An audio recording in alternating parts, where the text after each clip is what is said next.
शुरू से ही इमोशनल और सबको दिल से मानने वाली पारुल की शादी विवेक से होती है।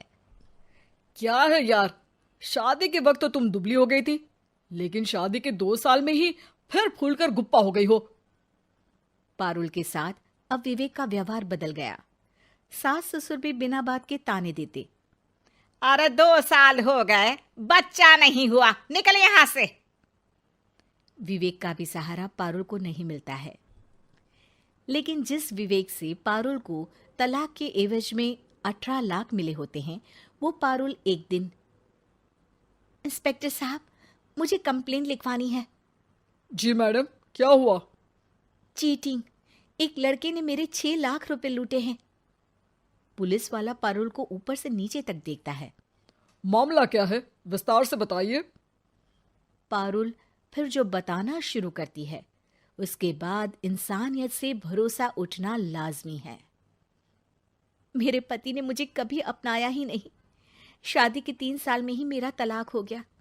मैं नहीं चाहती थी कि मैं उनसे एक भी पैसा लूं, लेकिन वकील और मेरे माता पिता ने उनसे 18 लाख की रकम ली। फिर क्या हुआ? क्या वो पैसे उसने वापस ले लिए? नहीं नहीं, उन्होंने तो उसके बाद मुझसे कभी कांटेक्ट भी नहीं किया। फिर? किसी डेटिंग साइट से मुझे आनंद नाम का एक लड़का मिला।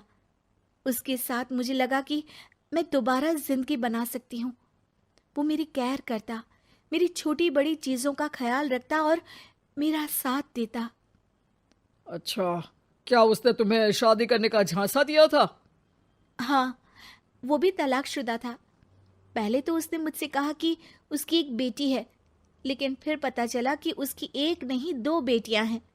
इतना ही नहीं, दिल्ली के एक आम इलाके में वो बीवी और बच्चियों के साथ ही रहता है। तो आपसे इमोशनली फ्रॉड कर उसने पैसे ऐंठे। जी, अब मेरे पास कुछ नहीं है, ना पैसे ना वो। मैं बस किसी भी हालत में अपने पैसे वापस चाहती हूँ, जो मेरे बुरे वक्त में मेरे काम आ सकते हैं। ठीक है। पुलिस आनंद को पुलिस स्टेशन बुलाकर सारी पूछताछ करती है, लेकिन आनंद पुलिस वालों को ये यकीन दिला देता है कि पारुल ने उसे कोई पैसे दिए ही नहीं, बल्कि वो तो उस पर बीवी को छोड़ने का दबाव बना रही थी और ना मानने पर पारुल ने ये झूठा केस डाला है। क्या मैडम, फोकट में पुलिस का वक्त खराब कर रही हैं? कोई शादीशुदा क्यों अपनी बीवी छोड़ेगा? अब आपकी शादी टूटी तो मतलब सबकी तो नहीं टूट सकती ना। पारुल को पुलिस वाले के मुंह से ये बात सुनकर हैरानी होती है। उसे कुछ समझ में नहीं आता कि वो क्या करे। वो अपनी सहेली झनक, जो कि वकील थी, उससे कांटेक्ट करती है। झनक, मैं क्या करूं? मैं कैसे पुलिस को यकीन दिलाऊं कि आनंद ने मेरे साथ न सिर्फ शारीरिक और मानसिक चीट किया है, बल्कि आर्थिक तौर पर भी वो मुझे खाली कर गया है। अब वक्त झनक का था। देख पारुल, ऐसे तो किसी को भी बिना सोचे समझे पैसे नहीं देने चाहिए, लेकिन अब जब तूने ये कदम उठा ही लिया है, मुझे ये बता, तूने कब कब पैसे दिए और कितने? क्या कहीं कोई सबूत है? पारुल कुछ सोचती है। 3 बार तो बैंक में ट्रांसफर और 2 बार गूगल पे। क्या इन सब के रिकॉर्ड मिल जाएंगे? हाँ हाँ, क्यों नहीं, मैं बैंक से सब निकाल लाऊंगी। अगले दिन पारुल सारी स्टेटमेंट झनक के सामने रखती है और वो व्हाट्सएप की चैट भी दिखाती है, जिसमें कई बार आनंद ने ये बात कबूली थी कि वो उसके पूरे 6 लाख जल्द ही देगा।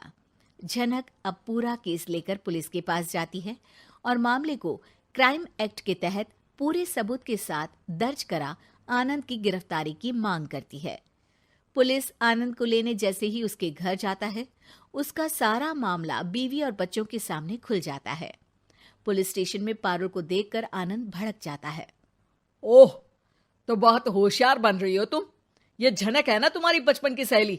बताऊं सबको तुम्हारे बारे में? सब है मेरे पास, वो फोटो, वो वीडियो, तेरे भाई का नंबर भी है।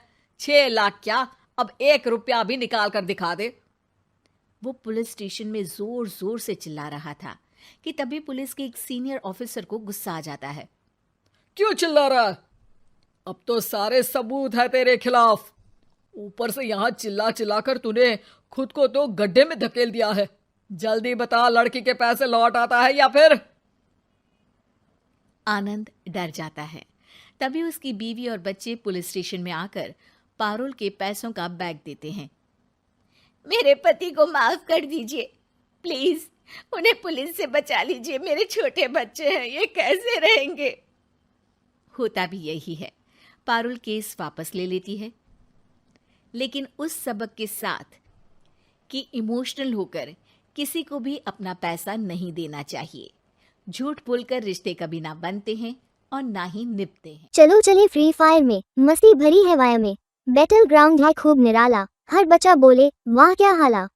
जंप किया प्लेन से नीचे, लूट उठाई सबने पीछे। गन मिली जब हाथ में आकर, बोले बंटी अब कौन है टाका।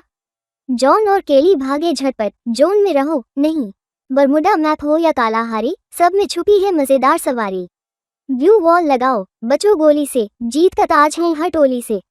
बंडल पहनो, डांस दिखाओ, M187 से फायर चलाओ। हेडशॉट लगे तो धूम मचाओ, बूया मिले तो चिल्लाओ।